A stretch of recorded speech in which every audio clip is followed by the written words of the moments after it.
د افغان طالبانو او پاکستاني ځواکونو ترمنځ جګړې کې 7 تنه وژل شوي او 11 ټپي شوي. سلام، وخت بخیر. پوره جزئیات په پښتو پلس کې راسره وګورئ. پښتو پلس تل ستاسو په چوپړ کې.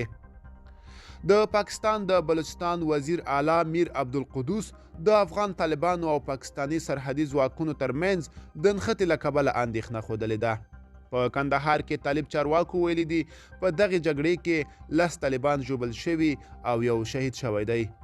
د بلوچستان د وزیر اعلی میر عبدالقدوس په اعلامیه کې چې پرون یکشنبه ډسمبر 11 خپره شوې د وژل شوي او زخمیانو په اړه خواشیني څرګنده شوې او اړوندو ادارو ته سپارښتنه شوې چې له زیانمنو سره مرسته وکړي. د اعلامیې له مخې په کوټه کې په روغتونونو کې اضطراري حالت اعلان شوی. اعلامیې نه دي ویلي چې دقیقاً دا جګړه کله چیرې او ولې پیل شوې ده او څومره کسان پکې وژل شوي او ژوبل شوي دي. خو په سیمه کې د امریکا غږ ډیوه خبریال وایي چې جګړه د ډیورند په کرښه د اغزن تار د لګولو له کبله پیل شوې او د چارواکو په وینا د پاکستان لوري ته پکې 4 کسان وژل شوي او تر 15 زیات نور ټپیان شوي دي. د دغې جګړې له کبله چمن باب دوستي دروازه هم څو ساعته تړل شوې وه چې راپورونه وایي بیرته خلاصه شوې ده.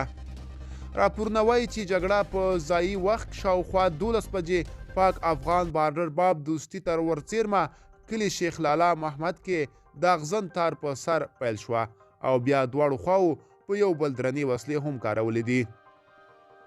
سیمه ییز چارواکي ویلي چې دغلته ځینو افغانانو د پاکستان لخوا د لګول شوي اغزن تار د رلې کولو هڅې کولې چې پاکستاني ځواکونو پرې ډزې کړې دي.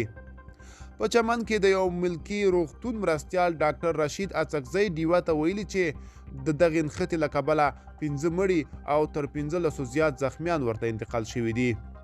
په کندهار کې د طالبانو د حکومت د والي ویان هم جګړه تایید کړې او ترڅنګ یې د خپلو 10 طالب جنګیالیو د ژوبل کېدو او 1 تن د وژل کېدو خبر ورکړی دی. خو د ولسي تلفاتو په اړه یې څه نه دي ویلي. دا یې هم نه دي ویلي چې دا جګړه ولې پیل شوې ده.